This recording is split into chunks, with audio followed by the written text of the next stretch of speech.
मैं हिमाचल का विपक्ष का नेता था, वो मेरे प्रभारी बन गए। मैं विपक्ष का नेता था, हमारी संख्या बहुत कम थी। तो जब उन्होंने प्रभारी बने तो उन्होंने मुझसे पूछा, विपक्ष के नेता हो, क्या क्या करते हो? तो मैंने बताया ऐसे ऐसे ये सारी चीज़ें करता हूँ और विधानसभा में सारे विषयों को रखता हूँ। तो उन्होंने मुझसे पूछा कि तुम्हारे पास ये जो विषय आते हैं इसकी व्यवस्था क्या है?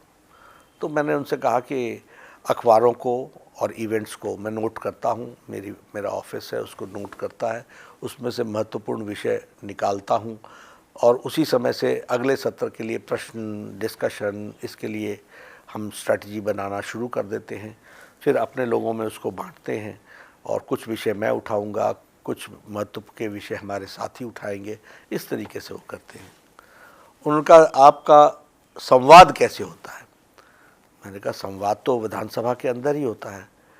तो कहा इससे काम नहीं चलेगा, आप एक काम करो, आप विपक्ष के नेता हैं, आप पूरे प्रदेश में सूचना दे करके पब्लिकली कि विपक्ष का नेता इतने बजे इस सर्किट हाउस में दिन भर लोगों की ग्रीवेंसेस को सुनेगा और 2 दिन लगाओ, रात्रि रुको, कार्यकर्ताओं से मिलो, सबसे बातचीत करो।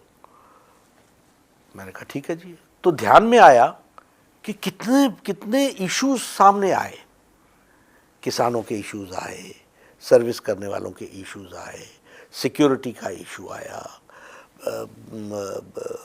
यूथ का इशू आया, बहुत से इश्यूज हमारे पास इकट्ठे हो गए। दूसरी बात, हमारी क्वालिटी ऑफ डिबेट, उन्होंने मुझसे पूछा भी कि वो तो ठीक है, तुमको कैसा तजुर्बा मिला? मैंने कहा बहुत तजुर्बा मिला, एक बहुत बड़ी ताकत मिली, फर्स्ट हैंड इन्फॉर्मेशन मिली, अखबार से पढ़ी हुई इन्फॉर्मेशन और व्यक्ति से पढ़ी जानी हुई इन्फॉर्मेशन में ज़मीन आसमान का अंतर होता है।